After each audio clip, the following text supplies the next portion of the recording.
Bagaimana seorang anak keturunan suku Quraisy berusia 11 tahun menjadi penjaga wahyu terbesar dalam sejarah Islam. Di tengah badai perang, fitnah, dan kekuasaan, Zaid bin Thabit memikul tugas yang mengubah peradaban. Menulis Al-Quran langsung dari lisan Rasulullah SAW. Tapi mengapa ia ditolak oleh keluarganya?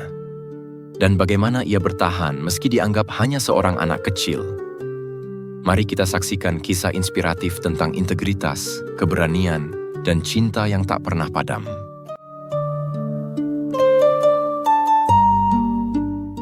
Di sudut kota Yatsrib yang tenang, diterpa angin hangat gurun, hiduplah seorang anak laki-laki bernama Zaid bin Thabit. Usianya baru 11 tahun ketika kabar tentang seorang rasul di Mekah mulai menyebar ke pelosok Jazirah Arab. Zaid, yang lahir dari keluarga Yahudi, tumbuh dalam lingkungan yang penuh pertanyaan. Setiap malam, ia memandangi langit berbintang sambil bertanya kepada ayahnya, "Wahai ayah, apakah benar ada seorang utusan Allah yang membawa cahaya baru?" Ayahnya hanya menghela napas. "Diamlah, Zaid. Kita sudah memiliki kitab Taurat. Jangan mudah terpengaruh omongan orang." Namun, hati kecil Zaid terus bergolak. Ia sering mendengar bisik-bisik tetangga tentang kejujuran dan kelembutan hati Muhammad, sang Rasul yang diusir dari Mekah. Suatu senja, Zaid nekat menyelinap ke perkumpulan kaum Anshor yang sedang mendengarkan dakwah Mus'ab bin Umair, utusan Rasul. Dari balik batang pohon kurma, ia memperhatikan Mus'ab yang berbicara tentang keesaan Allah dan keadilan. Islam mengajarkan kita untuk menyembah satu Tuhan, bukan patung-patung yang bisu, seru Mus'ab. Zaid terpaku. Kata-kata itu mengalir ke hatinya bagai air yang menghidupkan tanah kering. Ia pulang dengan langkah gontai, tapi pikirannya bergejolak. Malam itu, ia tak bisa tidur. "Jika ini kebenaran, mengapa aku menolaknya?" gumamnya. Keesokan paginya, Zaid menghadap ayahnya dengan wajah pucat. "Ayah, aku ingin masuk Islam," katanya dengan suara bergetar. Sang ayah terkejut, lalu marah. "Kau gila, keluarga kita adalah pemeluk Taurat. Apa kata orang nanti?" Zaid menunduk, air mata jatuh di atas sajadah usang. "Maafkan aku, ayah, tapi hati ini tak bisa berdusta. Aku yakin Muhammad adalah utusan Allah." Ibunya yang sedari tadi diam, tiba-tiba bersuara lembut. "Biarkan ia memilih jalannya, suamiku. Jika itu kebenaran, biarkan ia mengejarnya." Setelah berdebat panjang, ayahnya akhirnya mengalah, meski dengan hati yang masih panas. Zaid segera mencari Mus'ab. Di hadapan pemuda itu, ia mengucapkan syahadat dengan suara lantang. "Asyhadu an la ilaha illallah wa asyhadu anna Muhammadan Rasulullah." Mus'ab tersenyum, lalu memeluknya. "Selamat Zaid, kau adalah saudara kami sekarang." Sejak hari itu, Zaid menjadi bayangan Mus'ab. Ia belajar membaca dan menulis dengan tekun, meski harus bersembunyi dari pandangan sinis tetangga. "Kau terlalu kecil untuk urusan ini," ejek seorang pemuda. Zaid hanya tersenyum. "Allah melihat usaha hambanya, bukan usianya," jawabnya tenang. Beberapa bulan kemudian, Rasulullah SAW tiba di Yatsrib setelah hijrah. Zaid, yang sejak pagi menunggu di dekat masjid, langsung berlari menyambut. Wajah Rasul yang bersinar penuh kasih membuatnya terpaku. "Siapa namamu, nak?" tanya Rasul lembut. "Zaid bin Thabit, ya Rasulullah," jawabnya gemetar. "Maukah kau menjadi penulis wahyu?" Zaid terbelalak. "Tapi, aku masih kecil dan belum hafal Al-Quran." Rasul tersenyum. "Allah akan memudahkanmu. Bacalah apa yang kudengar dari Jibril, lalu tulislah." Sejak saat itu, Zaid menjadi salah satu penulis wahyu termuda, duduk di samping Rasul setiap kali ayat-ayat suci turun. Suatu hari, usai menulis surah Al-Baqarah, Zaid bertanya dengan polos, "Ya Rasulullah, bagaimana jika aku salah menulis satu huruf?" Rasul menepuk bahunya. "Allah menjagamu, Zaid, tapi ingat, kejujuranmu lebih berharga daripada tinta dan kertas. Jika ragu, tanyakan padaku." Pesan itu mengakar dalam hati Zaid. Ia menyadari bahwa tugasnya bukan sekadar menulis, tapi menjaga amanah yang kelak menjadi pedoman umat. Di usia belia, ia telah memahami keimanan yang teguh dan kehati-hatian dalam menjalankan tugas adalah kunci untuk menggapai ridho ilahi.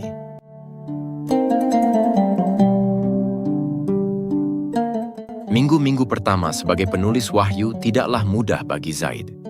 Setiap kali Jibril mendatangi Rasulullah SAW, jantungnya berdebar kencang. Ia sadar, kesalahan satu titik saja bisa merusak makna ayat suci. Allahumma ja'alni mukhlisan, bisiknya setiap pagi, memohon ketulusan hati. Suatu hari, saat menyalin ayat tentang hukum waris, tangannya gemetar hingga salah menulis kata tsulats menjadi tsulasa. Rasul, yang sedang memeriksa tulisannya, segera menegur, "Zaid, Allah Maha Teliti, kau harus lebih sabar." Zaid menunduk malu, lalu mengulang tulisan itu hingga sempurna. Sejak saat itu, ia selalu membaca ulang setiap baris 3 kali sebelum diserahkan. Hubungan Zaid dengan Rasul semakin dekat. Suatu senja, saat mereka duduk di bawah pohon kurma, Rasul bertanya, "Apa yang kau takutkan saat menulis wahyu?" Zaid menjawab jujur, "Aku takut tidak bisa menjaga amanah ini, ya Rasulullah." Rasul tersenyum, lalu meletakkan tangan di pundaknya. "Allah memilihmu karena melihat kejujuranmu. Ingat, tulisanmu kelak akan menjadi saksi di akhirat." Zaid mencatat pesan itu dalam hati.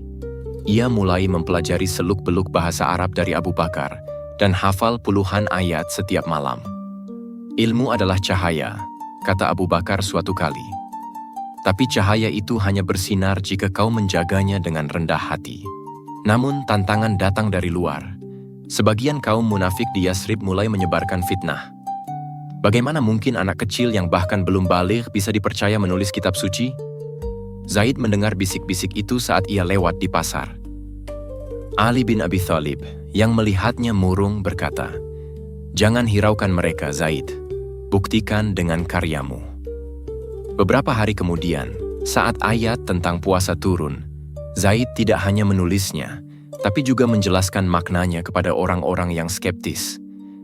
"Lihatlah, anak ini lebih paham daripada kita," puji seorang sahabat. Perlahan, keraguan mulai terkikis. Di bulan Ramadan, Zaid menghadapi ujian berat. Saat menyalin surah Al-Maidah, ia lupa membubuhi tanda baca pada kata qulubuhum. Akibatnya, orang-orang salah membaca qalbuhum, yang artinya hati mereka, menjadi qilbuhum, alis anjing mereka. Kesalahan itu langsung heboh di kalangan sahabat. Zaid panik. Ia segera menghadap Rasulullah. "Aku bersalah, ya Rasulullah. Hukumlah aku." Rasul justru tersenyum. "Bangunlah dan perbaiki kesalahanmu. Kau manusia biasa, tapi Allah menjaga Al-Qur'annya." Zaid pun mengumpulkan semua salinan ayat yang salah, lalu menggantinya dengan yang baru. Sejak hari itu, ia menambahkan tanda baca dengan hati-hati, bahkan menciptakan sistem kode warna untuk membedakan kata-kata. Tidak hanya menulis, Zaid juga mulai menghafal Al-Quran. Setiap subuh, ia berlatih tartil bersama Ubay bin Ka'ab. "Kau punya bakat, Zaid," puji Ubay suatu hari. "Tapi jangan pernah merasa cukup." Zaid mengangguk. Ia menyadari bahwa tugasnya bukan sekadar menulis, tapi juga melestarikan setiap kata. Saat perang Badar pecah, ia memohon izin untuk ikut berperang, tapi Rasul menahannya. "Kau lebih berharga di sini. Jaga tulisan-tulisan itu seperti nyawamu sendiri." Zaid pun tetap di Madinah, mengumpulkan potongan-potongan tulang dan pelepah kurma yang bertuliskan ayat-ayat suci, lalu menyusunnya dalam lembaran yang rapi. Puncaknya terjadi saat Rasulullah SAW memintanya menulis surah An-Nur. "Ini tentang kejujuran dan fitnah, Zaid. Pastikan kau menulisnya dengan hati yang bersih," pesan Rasul. Zaid menulis sambil menangis. Ayat-ayat itu seolah menyentuh lubuk hatinya yang terdalam. Sesungguhnya orang-orang yang membawa berita bohong itu adalah dari golongan kamu sendiri. Quran Surah An-Nur ayat 11. Selesai menulis, ia berkata, "Ya Rasulullah, andai semua orang bisa melihat keagungan ayat-ayat ini." Rasul menjawab, Mereka akan melihatnya Zaid, tapi hanya yang hatinya bersih yang bisa merasakan cahayanya. Dari situlah Zaid belajar bahwa tugasnya bukan hanya menyampaikan tulisan, tapi juga menjadi teladan hidup dari pesan-pesan yang ia tulis.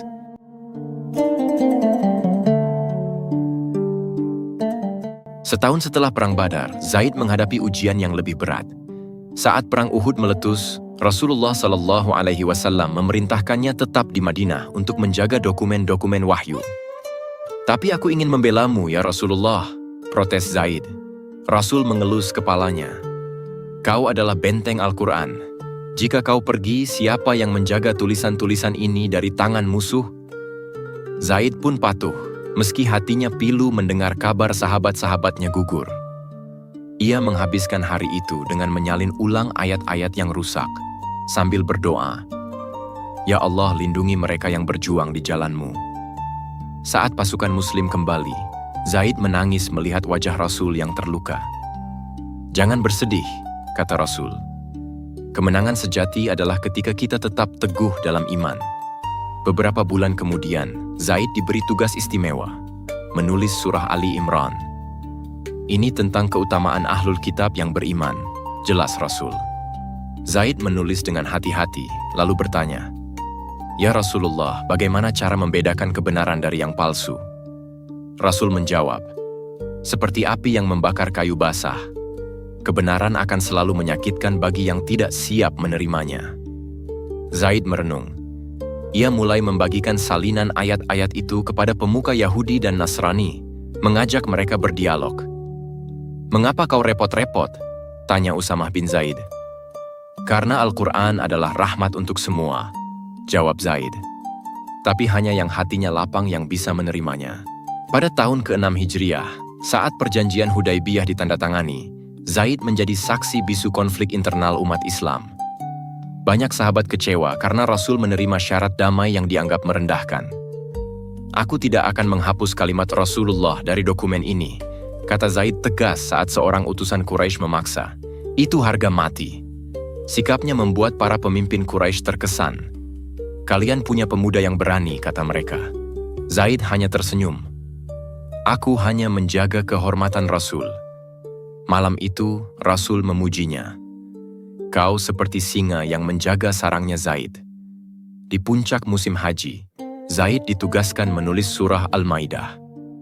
"Ini ayat terakhir yang diturunkan Zaid," kata Rasul dengan suara bergetar.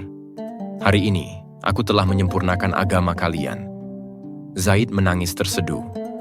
"Apakah ini pertanda bahwa kepergianmu sudah dekat?" Rasul mengangguk pelan.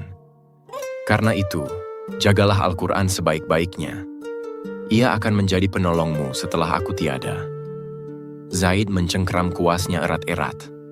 Ia menyadari bahwa tugasnya kini bukan hanya menulis, tapi menjadi penjaga warisan terbesar umat manusia. Setiap huruf yang ia tulis kini terasa seperti api yang membakar jiwanya. Beberapa hari sebelum wafat, Rasul memanggil Zaid. "Aku ingin kau menulis surat untuk Raja Romawi," katanya lemah. Zaid menahan tangis. Ia tahu ajal Rasul sudah dekat. "Tapi aku tidak bisa bahasa Romawi, ya Rasulullah." Rasul tersenyum. "Tulis saja dalam bahasa Arab. Allah akan menyampaikan pesannya." Zaid menulis dengan tangan gemetar. "Dari Muhammad hamba Allah dan Rasulnya untuk Heraklius." Selesai menulis, Rasul mencium keningnya. "Terima kasih Zaid, kau telah menjadi anak bagiku." Air mata Zaid jatuh di atas kertas. Ia tidak sanggup berkata-kata. Di hari wafatnya Rasul, Zaid duduk di sudut masjid, memeluk gulungan-gulungan wahyu. Suara tangis sahabat memenuhi udara. "Apa yang akan terjadi pada kami?" bisiknya. Tapi tiba-tiba, ia teringat pesan Rasul. "Al-Quran tidak akan pernah meninggalkanmu." Dengan tekad baja, Zaid berdiri. Ia mulai mengumpulkan semua potongan tulang, kulit, dan pelepah kurma yang bertuliskan ayat-ayat suci. "Aku akan menjagamu, wahai Kitabullah," janjinya. Di usia 19 tahun, Zaid bin Sabit telah menjadi benteng pertama bagi Al-Quran, siap menghadapi badai fitnah yang akan datang pasca wafatnya sang Nabi.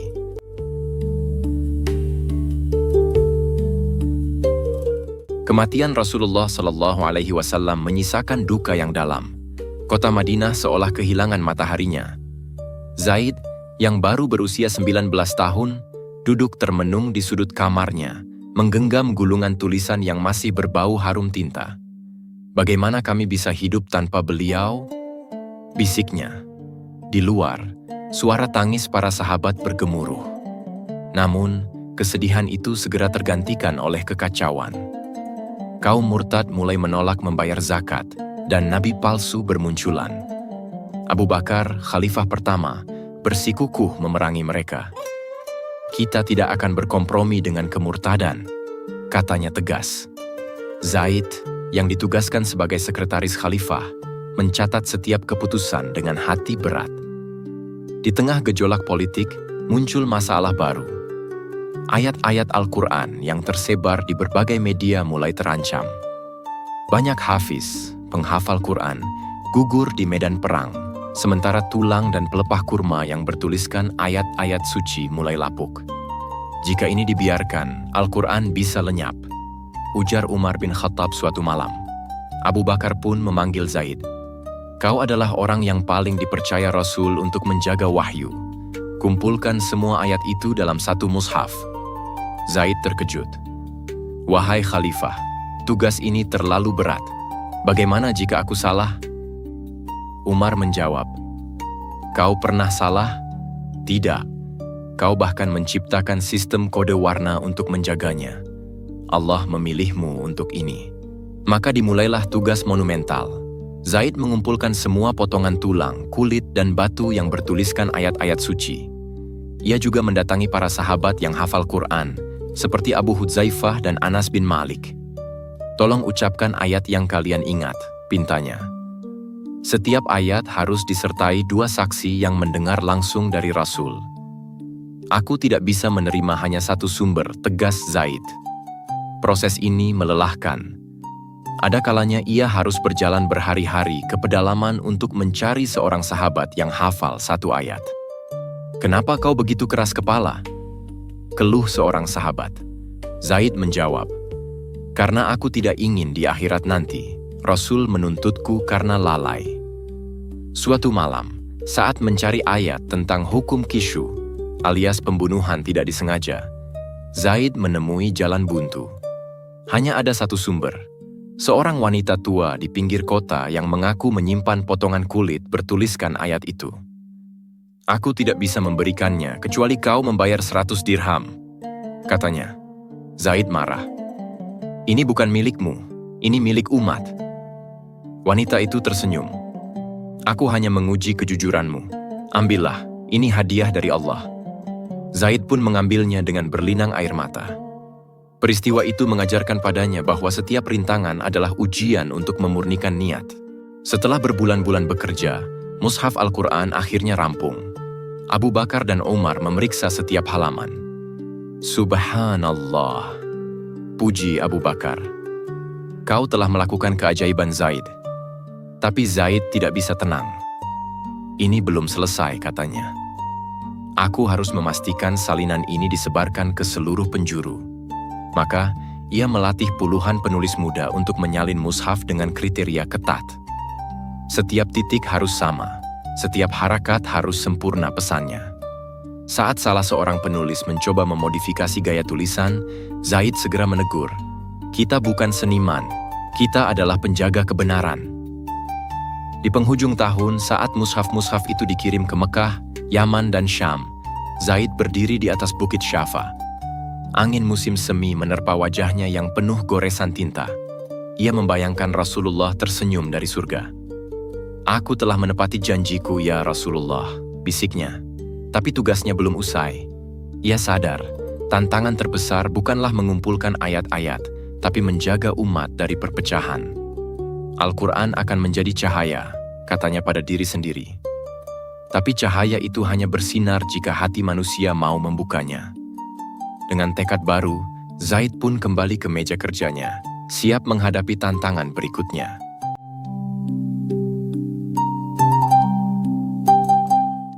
Di bawah kepemimpinan Umar bin Khattab, umat Islam menghadapi tantangan baru, ekspansi wilayah yang begitu cepat. Kota-kota seperti Damaskus dan Yerusalem takluk, tapi banyak pasukan Muslim yang tidak hafal Al-Quran. Mereka berperang dengan keberanian, tapi tidak dengan ilmu, keluh Umar suatu hari. Zaid, yang kini menjadi penasihat utama, mengusulkan, kirimkanlah qori dan muallim ke setiap penjuru. Biarkan cahaya Al-Quran menyertai pedang kebenaran. Umar setuju. Zaid pun melatih puluhan pemuda untuk menjadi guru Al-Quran. Aku tidak hanya mengajarkan bacaan, tapi juga makna, tegasnya. Saat seorang murid bertanya, apa bedanya membaca dengan memahami? Zaid menjawab, seperti beda antara membawa obor dan menjadi api itu sendiri. Perjalanan dakwah tidak selalu mulus. Di Yarmuk, Zaid menyaksikan sendiri betapa kebodohan bisa merusak keimanan. Seorang tentara Muslim menghancurkan salinan Injil milik pendeta Kristen. Ini kitab sesat, teriaknya. Zaid segera merebut kitab itu dari tangannya. Allah menurunkan Al-Quran sebagai rahmat, bukan untuk merusak kitab sebelumnya, bentaknya. Ia lalu duduk bersama pendeta itu, menjelaskan kemuliaan Isa dalam Al-Quran. Lihatlah surah Ali Imran. Sesungguhnya Allah telah memilih Adam, Nuh, keluarga Ibrahim, dan keluarga Imran melebihi segala umat, kata Zaid. Pendeta itu terharu. Aku belum pernah melihat Muslim yang begitu menghormati Nabi kami. Di tengah kesibukannya, Zaid juga harus menghadapi fitnah tentang Al-Quran. Seorang pengikut Nabi palsu, Musailamah, mengklaim bahwa ayat-ayat yang dibawanya sama suci dengan wahyu Muhammad. Buktikan, tantang Zaid dalam sebuah debat terbuka. Musailamah membacakan syair-syair kacau tentang semut dan batang kayu. Zaid tersenyum.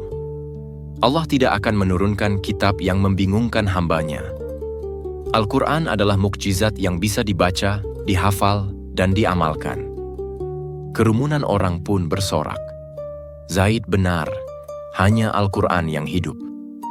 Peristiwa itu memperkuat keyakinan Zaid bahwa kebenaran pasti menang jika dibela dengan ilmu. Tahun ke-18 Hijriah, Zaid diuji dengan wafatnya Umar bin Khattab. Saat menulis surat wasiat khalifah, tangan Zaid gemetar. Siapa yang akan menjaga umat ini? Tanyanya pada Umar yang terbaring lemah. Umar menjawab, kau dan para ulama. Beberapa hari kemudian, Utsman bin Affan terpilih sebagai khalifah. Ia segera memanggil Zaid. Aku mendengar ada perbedaan bacaan Al-Quran di Irak dan Syam. Kita harus menyatukannya. Zaid mengangguk. Aku akan menyusun mushaf resmi berdasarkan dialek Quraisy. Proyek ini lebih rumit dari sebelumnya. Zaid harus membandingkan ratusan salinan, memastikan setiap harakat sesuai dengan bacaan yang diajarkan Rasul. Ini bukan tentang siapa yang benar, katanya pada timnya. Ini tentang menjaga kesatuan umat. Saat mushaf Utsmani selesai, Zaid menghadapi protes dari kelompok yang merasa bacaan mereka lebih sahih. Kalian menghapus sunnah bacaan Abdullah bin Mas'ud, teriak seorang pemuda.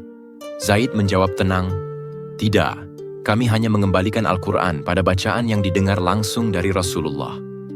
Ia lalu diterbitkan sabda Rasul, bacalah Al-Quran dengan 7 dialek, selama kalian tidak mengubah hurufnya. Perlahan, protes itu mereda. Zaid sadar, tugasnya bukan sekadar menyusun huruf, tapi juga menyatukan hati. Al-Quran adalah tali Allah, katanya suatu kali. Jika kita berpegang padanya, kita tidak akan terpecah. Di usia 40 tahun, Zaid mulai menulis kitab tafsir pertama. Ia mengumpulkan penjelasan Rasul tentang ayat-ayat mutasyabihat dan menjelaskannya dalam bahasa yang sederhana. Ilmu harus bisa dijangkau semua orang, katanya. Saat murid-muridnya bertanya, Guru, mengapa kau tidak menulis hadis? Zaid tersenyum. Karena aku lebih takut salah menulis sabda Rasul daripada salah menafsirkan Al-Quran. Malam itu, sambil memandangi langit yang sama seperti saat ia pertama kali mencari kebenaran, Zaid berbisik, Ya Allah, jika Engkau mengizinkanku bertemu Rasul di surga, izinkan aku menyerahkan mushaf ini ke tangan beliau sendiri.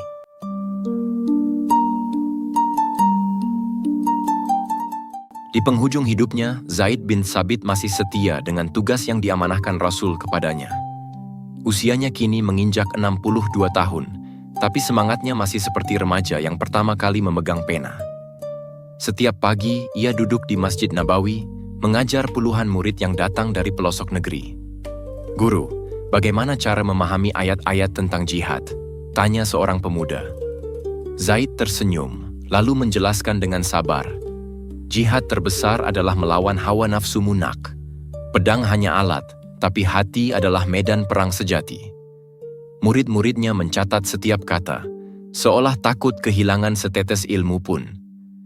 Suatu hari, Muawiyah bin Abu Sufyan, Khalifah Bani Umayyah, mengirim utusan untuk meminang putri Zaid. "Aku ingin menyatukan keluarga kami dengan keluarga penjaga Al-Quran," katanya. Zaid menolak dengan halus.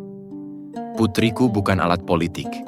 Jika kau ingin dekat dengan Al-Quran, pelajarilah ia, bukan menikahi anakku." Muawiyah, yang terbiasa dihormati, justru tersenyum. "Kau masih seperti dulu, Zaid, tidak berubah." Zaid menjawab, "Aku hanya menjaga amanah yang sama sejak 50 tahun lalu." Kejadian itu menjadi bukti bahwa integritasnya tidak pernah luntur, bahkan di hadapan kekuasaan. Di tahun 45 Hijriah, saat wabah melanda Madinah, Zaid tetap mengajar meski tubuhnya mulai lemah. "Guru, istirahatlah," pinta Abdullah, murid kesayangannya. Zaid menggeleng. "Jika aku berhenti sekarang, siapa yang akan menjelaskan ayat tentang sabar dalam penderitaan?" Ia lalu membacakan surah Al-Baqarah. "Dan bersabarlah, sesungguhnya Allah bersama orang-orang yang sabar." Beberapa hari kemudian, demam tinggi menjatuhkannya. Saat Abdullah menangis di sampingnya, Zaid berbisik, "Jangan sedih. Aku hanya akan menyusul Rasul dan sahabat-sahabatku." Ia lalu menyerahkan gulungan tafsir yang belum selesai. "Lanjutkanlah ini. Jadikanlah ilmu sebagai jalan menuju Allah." Di hari terakhirnya, seluruh Madinah berkabung. Para sahabat, ulama, dan murid-muridnya berkumpul di sekitar tempat tidurnya. "Aku ingin mendengar bacaan Al-Quran," pintanya. Anas bin Malik pun membacakan surah Yasin. Air mata Zaid mengalir. "Indah sekali," bisiknya. Tiba-tiba, ia memegang tangan Abdullah. "Sampaikan salamku pada umat Islam di masa depan. Katakan pada mereka Zaid bin Tsabit tidak pernah menyesal menjadi penjaga Al-Quran." Matahari pun terbenam, dan ruh Zaid kembali kepada Sang Pencipta. Kota Madinah gempar. "Telah wafat orang yang paling dipercaya menjaga wahyu," teriak seorang sahabat. Pemakaman Zaid di Baqi menjadi momentum refleksi bagi umat Islam. Umar bin Abdul Aziz, yang kelak menjadi khalifah saat itu masih kecil, bertanya pada ayahnya, "Mengapa semua orang menangis?" Sang ayah menjawab, "Karena hari ini langit Madinah kehilangan salah satu bintangnya." Ribuan orang mengantarkan jenazahnya, dari kalangan miskin hingga bangsawan. Di atas pusaranya, Abdullah menancapkan kayu bertuliskan, "Ini kuburan Zaid bin Tsabit, penulis wahyu dan penjaga Al-Quran. Semoga Allah merahmatinya." Warisan Zaid tidak pernah mati. Mushaf yang ia susun menjadi dasar Al-Quran yang kita baca hari ini. Tafsirnya menjadi rujukan ulama sepanjang zaman. Namun, yang terpenting adalah teladan hidupnya. Kejujuran dalam menjaga amanah, ketekunan dalam menuntut ilmu, dan keberanian melawan keangkuhan. Di era modern, saat Al-Quran terancam oleh interpretasi sesat, umat Islam masih bisa bersandar pada warisan Zaid. "Allah tidak akan membiarkan Al-Quran lenyap," kata seorang profesor tafsir di Universitas Al-Azhar.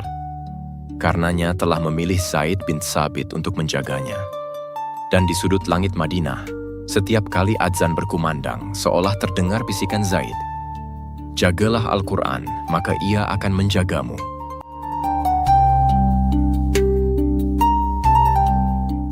Zaid bin Tsabit telah wafat, tapi warisannya abadi. Dari tinta dan tulang, ia menyatukan Al-Quran yang kita baca hari ini. Dari keraguan tetangga, ia menjadi benteng kebenaran. Dan dari usia belia, ia mengajarkan kepada kita, kejujuran adalah kekuatan terbesar penjaga wahyu. Karena menjaga Al-Quran adalah tugas kita semua. Jika Anda terinspirasi oleh kisah ini, jangan lupa subscribe, like, dan bagikan kepada saudara seiman kita, agar semakin banyak yang terinspirasi. Wassalamualaikum warahmatullahi wabarakatuh.